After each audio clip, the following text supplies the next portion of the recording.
Advance Pongal நல்வாழ்த்துக்கள். உங்கள் எல்லாரையும் சந்திக்கிறது ரொம்ப ரொம்ப சந்தோஷம். ஆடியோ லான்ச்சில் உங்கள் எல்லாருக்கும் கூடயும் நின்று பேச முடியல, ரொம்ப ரொம்ப சாரி. ஸோ இந்த தருணத்தில் உங்கள் எல்லாரையும் சந்திக்கிறது, அதுவும் இத்தனை பேர் வந்திருக்கிறீங்க. Thank you so much brothers. Vanangaan என்னோட திரையுலக பயணத்தில் ஒரு முக்கியமான படம். ஒவ்வொரு படத்துக்கும் ஆடியன்ஸாக நீங்களும் சரி, ப்ரெஸ்ஸும் சரி, அவ்வளோ சப்போர்ட் பண்ணியிருக்கீங்க. எவ்வளோ கதாபாத்திரம் பண்ணியிருக்கேன். பட் அதெல்லாம் மீறி வணங்கான்ல பண்ண இந்த கதாபாத்திரம் ஐ திங்க் என்னோட திரையுலக பயணத்துல கம்ப்ளீட்டா ஒரு மாறுபட்ட ஒரு கதாபாத்திரம். அது பாலா சார் அப்படியே மாத்திருக்காரு. அது ஜனவரி 10ஆம் தேதி ஃப்ரைடே அன்னைக்கு ரிலீஸ் ஆக போகுது வணங்கான். ஸோ கண்டிப்பா அது உங்க எல்லாருக்கும் திரையிலும் உங்க முன்னாடி நாங்க வரப்போறோம். அது நினைக்கும் போதே ரொம்ப ரொம்ப எக்ஸைட்மெண்ட் எனக்கு கொடுக்குது. ஒவ்வொரு முயற்சிக்கும் நீங்க எப்போதுமே சப்போர்ட் பண்ணியிருக்கீங்க. நிச்சயமா இந்த ஒரு புது முயற்சிக்கும் நீங்க சப்போர்ட் பண்ணுவீங்க நான் நம்புறேன். அண்ட் பாலா சாரை ஒர்க் பண்ணது வந்து எனக்கு ஒரு மறக்க முடியாத அனுபவம். ஏன்னா பாலாசரை பத்தி நம்ம எல்லாருக்குமே தெரியும். ஒரு கதாபாத்திரத்துக்கு உள்ள அவர் எவ்வளவு ஆழமா ஒரு நடிகரை உள்ள கொண்டு போய் அதை புரிய வச்சு அதை வந்து திரையில நம்ம கொண்டு வராருன்னு உங்க எல்லாருக்கும் தெரியும். அதே மாதிரிதான் எனக்கு அது ஒரு பெரிய ஒரு லேர்னிங் எக்ஸ்பீரியன்ஸா இருந்துச்சு.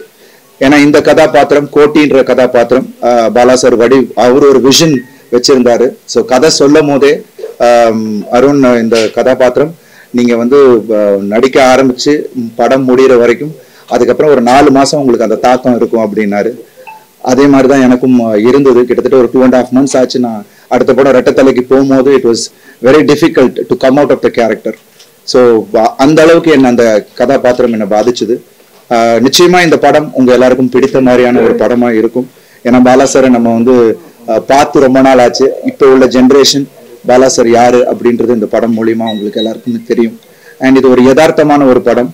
அண்ட் நிச்சயமா பாலாசர் ஒவ்வொரு படத்திலையும் ஏதாவது ஒரு விஷயம் மக்கள்கிட்ட அந்த ஒரு தாக்கத்தை ஏற்படுத்துவார். கண்டிப்பா இந்த படத்திலையும் அது இருக்கும். அண்ட் ஒவ்வொரு நடிகர்களும் இந்த படத்துல வந்து ரொம்ப அருமையா பண்ணியிருக்காங்க. முக்கியமா என்னோட சிஸ்டர் கேரக்டர் ரிதுவா இருக்கட்டும், ரோஷினி பிரகாஷா இருக்கட்டும், அப்புறம் மிஷ்கின் சார் அண்ட் சமுத்திரகனி அண்ணன், மற்ற எல்லா நடிகர்களும், அதுவும் எல்லா கதாபாத்திரத்துக்கும் முக்கியத்துவம் இருக்கும் இந்த படத்துல.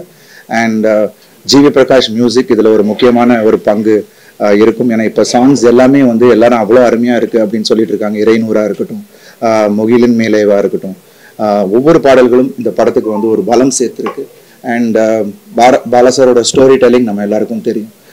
நிச்சயமா நீங்க படம் முடிச்சுட்டு வெளியில வரும்போது ஒரு ஒரு ஒரு ஒரு இம்பேக்டோட தான் வெளியில வருவீங்க அப்படின்னு இந்த நேரத்தில் நான் சொல்லிக்கிறேன். அண்ட் மற்றபடி இந்த எக்ஸ்பீரியன்ஸே எனக்கு வந்து ரொம்ப புதுசா இருந்தது. அண்ட் நிறைய மெனக்கடல்கள் இருந்தது, நிறைய பயிற்சிகள் பண்ண வேண்டியது இருந்தது. பட் எல்லாத்துக்கும் மேல இட் வாஸ் வெரி சாட்டிஸ்ஃபைங். அது ரொம்ப முக்கியம். ஒரு நடிகனா வந்து இவ்வளவு வருஷம் நம்ம ஃபீல்ட்ல இருந்து இந்த மாதிரியான ஒரு எக்ஸ்பீரியன்ஸுக்காக தான் நான் ரொம்ப நாள் ஏங்கிட்டு இருந்தேன். ஏன்னா பாலாசர் படம் பண்ணணும் அப்படின்றது என்னோட ஏர்லி ஸ்டேஜஸ்லயே நான் ஏங்கிட்டு இருந்த ஒரு விஷயம். அது இந்த தருணத்துல நடந்திருக்குன்னும் போது ரொம்ப ரொம்ப சந்தோஷமா இருக்கு. ஏன்னா இது வந்து ஒரு 12 வருஷத்துக்கு முன்னாடி பண்ணியிருந்தேன்னா அது வந்து வேற மாதிரியா எனக்கு வந்து ஒரு மைண்ட் செட் இருந்திருக்கும். பட் ஆனால் ஒரு ஆக்டரா கொஞ்சம் மெச்சூர் ஆனதுனால இன்னும் பாலாசரை புரிஞ்சுக்க முடிஞ்சது, ஈஸியா அவர் கூட டிராவல் பண்ண முடிஞ்சது. ஸோ அது எல்லாமே எனக்கு ரொம்ப ரொம்ப ஒரு பெரிய அனுபவமா இருந்தது. இந்த எல்லாமே உங்களுக்கு திரையில உங்க கண்ணுக்கு முன்னால் வரப்போறோம். ஸோ ரொம்ப ரொம்ப சந்தோஷமா இருக்கு. எல்லாரும் சப்போர்ட் பண்ணுங்க. நிச்சயமா உங்க எல்லாருக்கும், அதுவும் குடும்பங்களுக்கும் பெண்களுக்கும் எல்லா தரப்பினருக்கும் இந்த படம் பிடிக்கும் அப்படின்ற ஒரு நம்பிக்கை எனக்கு இருக்கு. பாலாசார் பண்ணாலே உடல் ரீதியா மனல் ரீதியா ரொம்ப கஷ்டமா இருக்கு. இந்த படப்பிடிப்புல எத்தனை லிட்டர் ரத்தம் போடுது, எத்தனை எலும்பு கஷ்டப்பட்டீங்க? இல்லை, கஷ்டம்ன்றது வந்து அந்த கதாபாத்திரத்துக்கு என்ன தேவை அப்படின்றது முன்னாடியே பாலாசர் சொல்லிட்டாரு. நான் சொன்ன மாதிரி பாலாசர் ஃபர்ஸ்ட் சொன்னதே என்னன்னா, அருண் இந்த படம் முடிகிற வரைக்கும் நீங்க வந்து ஒர்க் அவுட்டே பண்ணாதீங்க. அந்த ஒரு லூஸ் பாடி லாங்குவேஜும் அந்த இதுவும் தான் நமக்கு இந்த படத்துல தேவை. அது வந்து அப்ப எனக்கு புரியல. பட் படம் சீன்ஸ் பண்ண தான் எனக்கு தெரிஞ்சது, ஓ இதுக்காக தான் அவர் சொன்னாரு அப்படின்னு. ஸோ உங்களுக்கும் அது படம் பார்க்கும்போது தெரியும். நிறைய இடத்துல வந்து அஃப்கோர்ஸ் நீங்க சொன்ன மாதிரி ரா ஆக்ஷன் இந்த படத்துல இருக்கு. அதனால அந்த டெரெயின் பார்த்தீங்கன்னா கரடு முரடா தான் இருக்கும். எங்கேயுமே ரோப்போ டூப்போ எதுவுமே யூஸ் பண்ண முடியாது. ஸோ எல்லாமே ஒரு நேச்சுரல் இதில் தான் நாங்கள் எடுத்தோம். ஸோ அதில் நிறைய விஷயங்கள் நடந்தது. பட் அதெல்லாம் தாண்டி இன்னைக்கு அது திரையில பார்க்கும்போது ரொம்ப ரொம்ப சந்தோஷமா இருக்கு. இந்த ஸ்டோரியை வந்து எந்த பிளாட்ல சார், இந்த ஸ்டோரி நமக்கான ஸ்டோரி ஒரு மைண்ட் ஃபிக்ஸ் பண்ண போயிட்டேமா, என்ன பிளாட்ல சார்? இல்லை, எனக்கு வந்து நான் இது வரைக்கும் பண்ணாத ஒரு கதாபாத்திரம். நிச்சயமா இது வந்து வேற மாதிரியா ஆடியன்ஸ் ரிசீவ் பண்ணுவாங்கன்னு எனக்கு தோணுச்சு. ஃபர்ஸ்ட் நான் ஏன் ஓகேன்றது வந்து பிகாஸ் அது வந்து பாலா சார் மாதிரியான ஒரு இயக்குனர் அதை வந்து கையாளுறாருன்னும் போது அது கண்டிப்பாக அது ஒரு வேறு ஒரு விதமாக ஆடியன்ஸ்கிட்ட போய் அது ரீச் ஆகும் அப்படின்னு எனக்கு தோணுச்சு. அண்ட் இந்த கதையுமே நீங்கள் வந்து பார்க்கும்போது உங்களுக்கே அந்த ஒரு ஃபீல் வரும். கண்டிப்பாக நம்ம வந்து நிறைய விஷயங்கள் நம்ம கடந்து போகிறோம், ஆனால் அதை வந்து நம்ம ஆழமாக அது உள்ளே போகும்போது தான் நமக்கு அது தெரியும். ஸோ அது வந்து கண்டிப்பாக உங்கள் எல்லாரையும் பாதிக்கும் அப்படின்னு நம்புறேன். முயற்சி வந்து சப்போஸ் வரதா இருந்துச்சு, அது கொஞ்ச நாள் கழிச்சு போயிட்டு ஸோ அது சப்போஸ் வரல வர முடிஞ்சோன்னா ஒரு 7 படங்கள் 8 படங்கள் அடிச்சே வர ஆரம்பிக்குது. இதை பத்தி என்ன நினைக்கிறீங்க? ஏன்னா நாங்கள் வந்து முன்னாடியே அனௌன்ஸ் பண்ணிட்டாங்க, சுரேஷ் காமாட்சி சார் வந்து படம் பொங்கலுக்கு வரலாம் அப்படின்றத வந்து ஃபர்ஸ்ட் அனௌன்ஸ்மெண்ட் நம்ம தான் பண்ணோம். அதுக்கப்புறம் விடாமுயற்சி வரதா இருந்துச்சு. அது உடனே நான் மகிழ் சாருக்கு ஃபோன் பண்ணி நான் பேசினேன். அவர் அவ்வளோ சந்தோஷப்பட்டார். அருண் வரீங்களா, ரொம்ப சந்தோஷம் அப்படின்னாரு. அண்ட் ப்ளஸ் ஃபேன்ஸுமே வந்து அவ்வளோ அழகாக அதை என்கரேஜ் பண்ணாங்க. யாருமே இது வந்து ஒரு போட்டி அது இதுன்னு சொல்லலை. பட் எங்களுக்கு என்னென்னா திரையரங்குகள் எங்களுக்கும் ஒரு சின்ன இடம் கிடைக்கும், அதில் நம்ம வரலாம் அப்படின்னு தான் நினச்சோம். இப்போ அது வரல, எனக்கு ரொம்ப மிகப்பெரிய வருத்தம். பட் இருந்தாலும் அது வந்து ஒரு மிகப்பெரிய அடுத்த ஒரு பெரிய படமாக அமைஞ்சு அது எப்போ வந்தாலும் அது பெரிய சக்ஸஸ் ஆக போகுது அப்படின்றது தான் என்னோட நம்பிக்கை. அண்ட் மற்ற படங்கள் இந்த நேரம் வந்துட்டு இருக்கு, அதுக்கும் என்னோட வாழ்த்துக்கள்.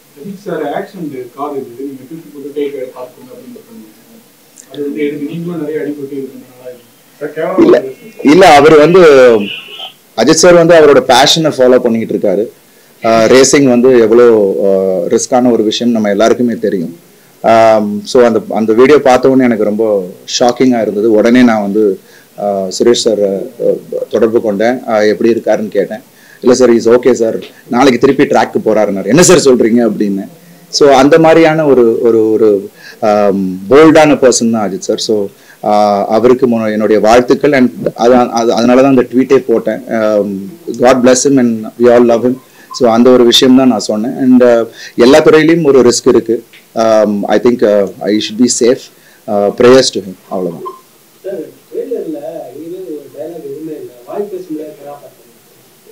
நீங்க படம் பாருங்கண்ணே, படம் பார்க்கும்போது உங்களுக்கு தெரியும். இது படம் பாருங்க, நீங்க படம் பார்க்கும்போது அது என்ன மாதிரியான கதாபாத்திரம் எப்படி வடிவமைச்சிருக்காரு.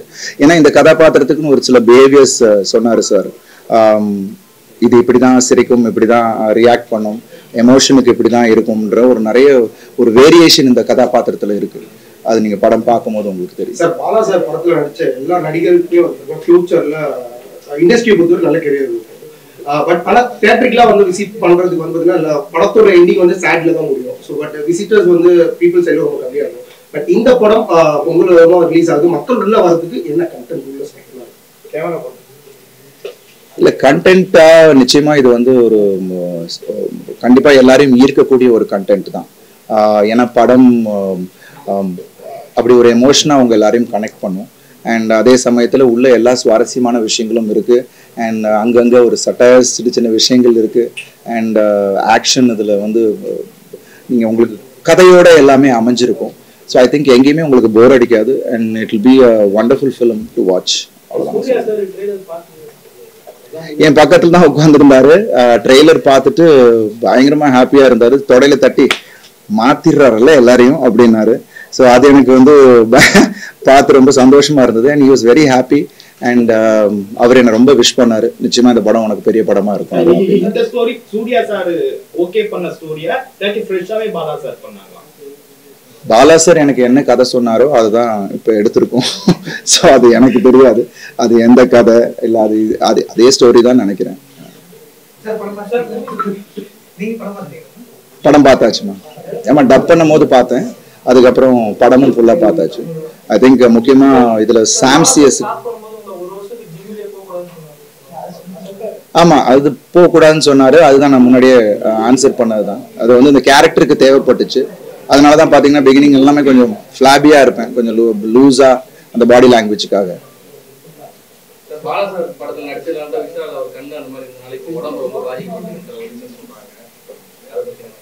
நோ கமெண்ட்ஸ்மா, எனக்கு அதை பற்றி தெரியல.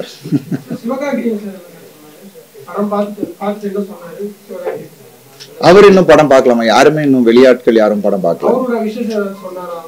அவர் அங்கேயே ஸ்டேஜ்லயே சொன்னாரு, வந்து ரொம்ப விஷ் பண்ணாரு.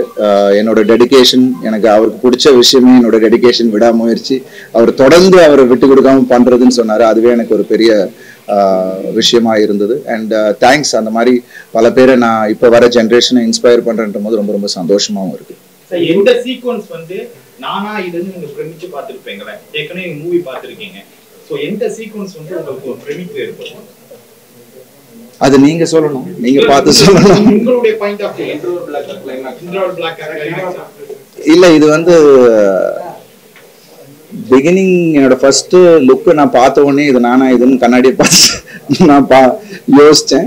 அதுக்கப்புறம் ஒவ்வொரு சீனும் பெர்ஃபார்ம் பண்ணும் போது இன்டர்வல் பிளாக்காக இருக்கட்டும், அதில் வந்து இந்த சிஸ்டரோட நான் எனக்கும் என்னோட தங்கைக்கும் இருக்கிற சீக்வன்ஸாக இருக்கட்டும், எல்லாமே வந்து எனக்கு என்ன அறியாமல் சில விஷயங்கள் அங்கே நடந்தது. ஸோ அது வந்து ஐ திங்க் நீங்கள் அதை விட்னஸ் பண்ணுவீங்க. அப்போ உங்களுக்கு போட்டிருப்பேன், ஒரு 6 கிலோஸ் போட்டிருப்பேன் நினைக்கிறேன். பாலாசார் வந்து ஸ்பாட்ல எப்பவுமே வந்து உங்களுக்கு ஆஷா நடந்தாருன்னு சொல்லுவாங்க. பட் உங்கள்கிட்ட எங்க ஸ்பாட்ல ஏதாவது ஒரு தருணத்துல ஆஷா நடந்தது? எங்கேயுமே இல்லைம்மா. எனக்கும் அதான் சொன்னேனே, பாலாசாரை நல்லா புரிஞ்சுக்க முடிஞ்சுது. அவர் என்ன எதிர்பார்க்கிறாருன்னு எனக்கு கிளாரிட்டி இருந்தது. அதுதான் சொன்னேனே, இந்த ஒரு மெச்சூரிட்டி, இத்தனை வருஷம் அந்த எக்ஸ்பீரியன்ஸ் வந்து ஐ திங்க் இங்கே அதை ஹெல்ப் பண்ணுச்சு. அவரை வந்து ஈஸியாக என்னால் அதை புரிஞ்சுக்க முடிஞ்சது. ஸோ அதனால அவ்வளோ எனக்கு எங்கேயுமே பாலாசார் வந்து இந்த படத்தை ஃபுல்லாகவே வந்து யார்கிட்டையும் எங்கேயுமே கோவப்பட்டு நான் பார்க்கவே இல்லை. ரொம்ப பொறுமையாக எல்லாருக்கும் அந்த ஸ்பேஸ் கொடுத்து, டைம் கொடுத்து, ஏன்னா ஒரு டைரக்டரா ஒரு கிளாரிட்டி, இந்த கதாபாத்திரம் இப்படி வரணும், இந்த ரியாக்ஷன் வரணும் அப்படின்றதா வெயிட் பண்ணி எடுத்து, ரொம்ப பொறுமை அவருக்கு. என்னை பொறுத்த வரைக்கும் எந்த இடத்துலையுமே பாலாசார் டென்ஷனாகி நான் பார்க்கவே இல்லை. வந்து கணக்குல அப்ரிஷியேட் பண்ணாங்க. But end of the movie முடிஞ்சதுக்கு அப்புறம் வந்து உங்களுக்கு ஏதாச்சும் கிஃப்ட் பண்ணாரா? ஏதாச்சும் வேர்ட் உங்கள்கிட்ட பார்த்து சொன்னாங்க? எங்க அப்பாட்ட சொன்ன விஷயம் என்னன்னா, அப்பா போய் சொன்னாங்க, அவனை ரொம்ப பிரமாதமா நடிக்க வச்சிருக்கீங்க அப்படின்ட்டு. அவர் அப்பாட்ட சொன்ன விஷயம், அவர்கிட்ட இருக்கிறத தான் நான் வெளில கொண்டு வந்திருக்கேன் அப்படின்னாரு. ஸோ அதுவே எனக்கு ஒரு பெரிய பெரிய அப்ரிசியேஷன். அண்ட் மற்றபடி அவர் எப்போதுமே ரொம்ப காம் பர்சன். அவரோட படத்தை பத்தி பெருசா வெளியில சொல்லிக்க மாட்டாரு, அந்த மாதிரி தான் அவர் எப்போதுமே. பட் அவர் மானிட்டர்ல உட்காந்து பார்க்கும் போது அவர் ரொம்ப சில டைம் எமோஷனல் ஆனாரு. எங்க பெர்ஃபார்மன்ஸ் முடிச்சுட்டு கட்டே சொல்ல மாட்டாரு. அப்போ திடீர்னு விஜய் சார் ஒரு தடவை ஒரு சீன் கிளைமேக்ஸ் எடுத்துக்கிட்டு இருக்கும் போது டேரக்டர் விஜய் சார் வந்தது, ஆனால் பெரிய க்ரௌடு. ஸோ அப்போது சீன் போயிட்டு இருக்கு, பெர்ஃபார்ம் பண்ணிக்கிட்டு இருக்கோம், கட்டே சொல்லலை. ஸோ திடீர்னு பார்த்தா விஜய் சார் வந்து கட்டு அப்படின்னு சொல்லிட்டு மைக்கில் சொன்னார். என்னடா விஜய் சார் சொல்கிறாப்லன்னு பார்த்தா டேரக்டர் சார் அப்படியே ஸ்க்ரீனை பார்த்துட்டு அப்படியே உட்காந்துட்டு இருந்தாரு. ஸோ அந்த அளவுக்கு he'll gets involve in that scene. அது எனக்கு ரொம்ப பிரமிப்பை ஏற்படுத்துச்சு. சேது, பிதா மகன், பரதேசி எல்லாமே கிளைமேக்ஸ் வந்து ரொம்ப வித்தியாசமாகவும் இருக்கும், கொஞ்சம் கலராகவும் இருக்கும். இந்த படம் கிளைமேக்ஸ் இந்த மாதிரி பாதிப்பு ஏற்படுத்தி நீங்க படம் பாருங்கண்ணா. எல்லாத்தையும் நான் இப்பயே சொல்லிட்டேன். இப்படி நிறைய விஷயங்கள் படம் பார்க்கும்போது ஒரு சர்ப்ரைஸாகவும் இருக்கும். அண்ட் அது நிச்சயமா நான் சொன்ன மாதிரி ஒரு எமோஷனலா எல்லாரையும் கனெக்ட் பண்ணும் அந்த படம். அது வந்து நீங்க படம் பார்க்கும்போது உங்களுக்கு அது புரியும். வணங்கான் டைட்டில் வந்து சமுதாய மக்கள் மீது உள்ள கோபத்தை காமிக்குதா இல்ல எதிரிகளோட படத்துல எதிரிகளோட சமுதாயமும் நம்ம அதை எடுத்துக்கலாம். கோபத்தை காட்டுறதுன்றதை விட அது நிறைய விஷயங்கள் சில பேரோட அந்த ஆதங்கத்தையும் அது காட்டும். ஸோ ஐ திங்க் இது முழுமையா நீங்க படம் பார்க்கும்போது உங்களுக்கு புரியும். ஜி பிரகாஷ் சார் நான் சொன்ன மாதிரி அவரோட பாடல்கள் ஒன்றும் அவ்வளோ அருமையா கொடுத்துருக்காரு. ஐ திங்க் பாலா சார் அது அவருக்கு அந்த ஒரு music sense, super music sense அவருக்கு. அண்ட் அவங்க ரெண்டு பேருக்கும் உள்ள அந்த ஒரு ரிலேஷன்ஷிப் அது பாடல்களே தெரியும். ஒரு டிவோஷனலா ரொம்ப ஒரு மெலடி அண்ட் கதைக்கு தகுந்தாப்புல அது கதை ஓட்டத்துக்கு ரொம்ப இன்னும் மெருகேற்றுற மாதிரி தான் இருந்துச்சு ஜிவி பிரகாஷ் சாரோட மியூசிக். அண்ட் சாம்சியஸோட ஆர்ஆர் படத்துல வந்து I think of course GV also worked in it. But RR அவரும் சேர்ந்து பண்ணி ரொம்ப அருமையா பண்ணியிருக்காங்க. உங்களுக்கு நீங்க படம் ஃபைனல் நீங்க பார்த்து முடிக்கும் போது that will also give an impact. Kantara படத்தோட கிளைமேக்ஸ்ல வித்தியாசமா இருக்கும். ஹீரோவோட மாற்றம் இதெல்லாம் ஒரு பரபரப்பு. அந்த மாதிரி இந்த படத்துல இருந்து படம் பார்க்க சொல்லுவாங்க சொல்லியிருக்காங்க. அது என்ன காந்தாரா இல்ல நீங்க எதிர்பார்க்கறீங்களா இல்ல என்ன? நிச்சயமா அது ஒரு ஒரு ஒரு ஒரு தாக்கத்தை ஏற்படுத்தும் அப்படின்னு. ஸோ அது நீங்க படம் பாருங்க. படம் தமிழ்நாட்டிலே கிட்டத்தட்ட ஒரு 500 ரிலீஸ் ஆகுது அப்படின்னு சொல்லியிருந்தாங்க. இப்போ முன்னாடியே கிளாஸ் ஆடியன்ஸ் அப்படின்னு குறிக்கிற மாதிரி இருந்துச்சு இல்ல. இப்போ கோவிடுக்கு அப்புறமா உலக மக்கள் எல்லா சினிமாவும் பாக்குறாங்க. இந்த படத்தை அந்த மாதிரி ஒரு கோட்டுக்குள்ள அடைக்க முடியும் இல்ல அது அப்படி அடைக்க முடியாது. ஏன்னா இது வந்து ஹியூமன் எமோஷன்ஸ் சார்ந்த ஒரு விஷயம். ஸோ நம்ம டே டு டே பார்க்குற விஷயமா இருக்கலாம்.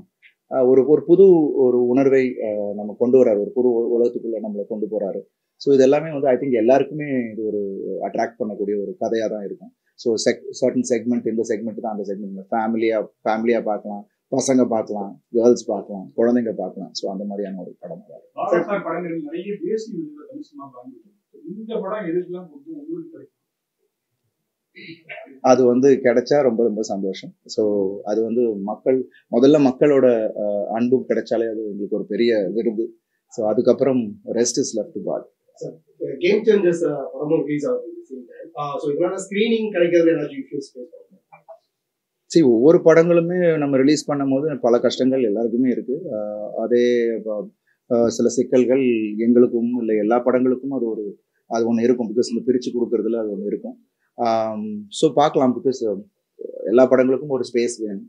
ஸோ அதே மாதிரி நிச்சயமா எங்கள் படக்கும் அதுக்கான ஸ்பேஸ் கொடுக்குறாங்க.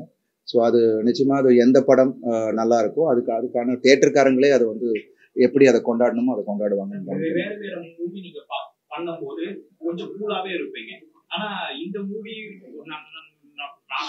ரிலீஸ் கொஞ்சம் பயம் சார்ந்த ஒரு கூட்டம் இருக்கா? இல்ல, ஒவ்வொரு படமும் நம்ம வந்து ஒரு சாட்டிஸ்ஃபேக்ஷன் இருக்கும். பட் இந்த படத்துல எனக்கு வந்து கூடுதல் சாட்டிஸ்ஃபேக்ஷன், ஒரு எக்ஸைட்மெண்ட். ஆடியன்ஸ் கிட்ட கொண்டு போய் ஒரு இத்தனை இந்த வருஷ ஒரு வருஷத்தோட உழைப்பை, இத்தனை பேரோட உழைப்பை நம்ம கொண்டு போய் சேர்க்கிறோம்.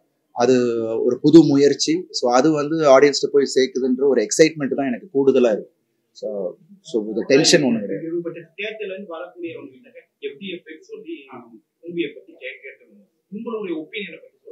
இல்ல, அது அவங்களோட விருப்பம். ஏன்னா அவங்க சொல்றாங்க, நீங்க எடுக்கிறீங்க. ஸோ அது வந்து நம்ம பண்ணக்கூடாதுன்னு நம்ம எதுவும் சொல்ல முடியாது. ஏன்னா நம்ம இங்க பண்ணலைன்னா அவங்க வந்து மொபைல்ல பண்ண போறாங்க, இல்லை எங்கேயாவது பண்ண போறாங்க.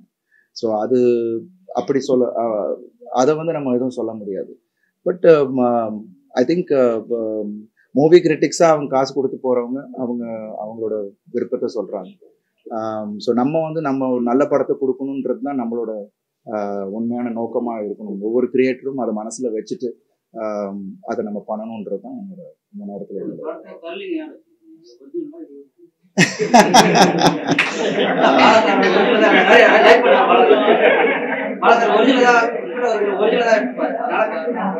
இல்ல. ஒரிஜினல் வந்து லைட் வேவி ஹேர் தான்.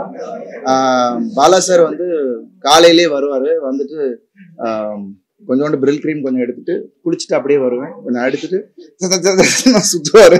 இங்க சைடுக்கு அவ்வளவுதான், அதான் ஹேர் ஸ்டைலு. ஸோ அப்படிதான் அதை நாங்கள் கிரியேட் பண்ணுது. ஸோ இதுக்காக செட்டிங் கிட்டிங்லாம் கிடையாது. வந்த உடனே நானே பண்ணிட்டேன். பாலா சார் வரதுக்கு முன்னாடி, அவர் கை வைக்கிறதுக்கு முன்னாடி நானே வந்து போட்டு ஒரு பில்டிங் போட்டு தேய்ச்சிட்டு வந்துடுவேன். It was nice. அது அந்த கேரக்டருக்கு அது மாதிரி தேவைப்பட்டுச்சு. சார் அதான்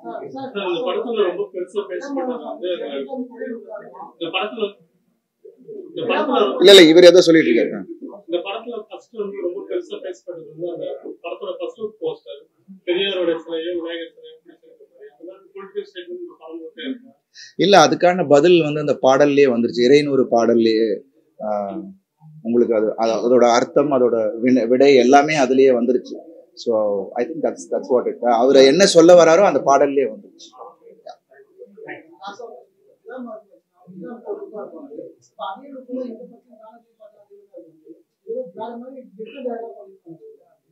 படம் பாருங்களேன், அப்போ படம் பார்க்கும்போது உங்களுக்கு தெரியும், புரியும். அவ்வளவுதான்.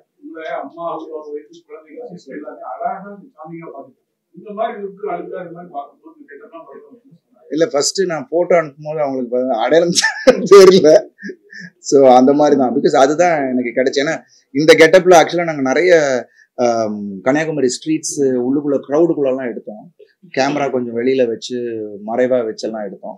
நிறைய பேர் என்னை அடையாளமே கண்டுபிடிக்க முடியல. கேமராவை பார்த்த உடனே தான் என்னை வந்து அதே அருண் விஜய் நானுங்கிறத அது வரைக்கும் கண்டுபிடிக்கல. அது வந்து ஈஸியாகவும் இருந்துச்சு. ஸோ அப்படி மாற்றக்கூடிய ஒருத்தர் தான் பாலா சார். ஸோ ரொம்ப ரொம்ப சந்தோஷமா இருக்கும்.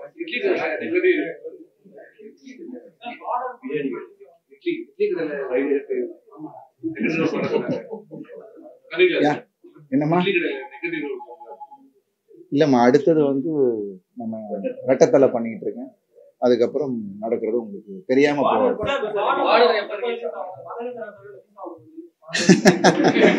இல்ல, பார்டர் ரொம்ப ஃப்ரெஷ்ஷான படம். நிச்சயமா திருப்பி அறிவாளன் சாரோட டச்ல தான் இருக்கேன். ப்ரொடியூசர்ஸ் சில பிரச்சனைகள் இருந்தது, அது கண்டிப்பா சால்வ் ஆயிடும்னு நினைக்கிறேன். கண்டிப்பா அதுவும் ஒரு அது குற்றம் 23க்கு அப்புறம் அறிவாளன் சாரோட அடுத்த ஒரு பெரிய ஒரு படமா அவருக்கும் இருக்கும், எனக்கும் அது ஒரு வேற மாதிரியான ஒரு படமா இருக்கும். பாக்ஸர் ஆக்சுவலா நாங்க பண்ணல. 3 நாள் தான் ஷூட் பண்ணோம். அதுக்காக நான் ஒரு 6 மாசம் ட்ரெயின் பண்ணதுதான் கஷ்டமான ஒரு விஷயம். எனக்கு ரொம்ப கஷ்டம் அது வந்து நடக்கல அப்படின்றது. அதுக்கப்புறம் நிறைய அதோட தழுவுகள்ல படம் வந்துச்சு. So I didn't want to take it. அதுக்கப்புறம் தான் மாஃபியா அதே கெட்டப்ல அது இந்த உடம்போட நான் மாஃபியா பண்ணேன். எனக்கு ஒரு பாக்ஸிங் கதை பண்ணணும்னு தான் ஆசை. பட் அதுக்கான ஒரு கரெக்டான ஒரு களம் கிடைக்கணும், கரெக்டான ஒரு கதை கிடைக்கணும். இருந்துச்சுன்னா நான் பண்ணுவேன்.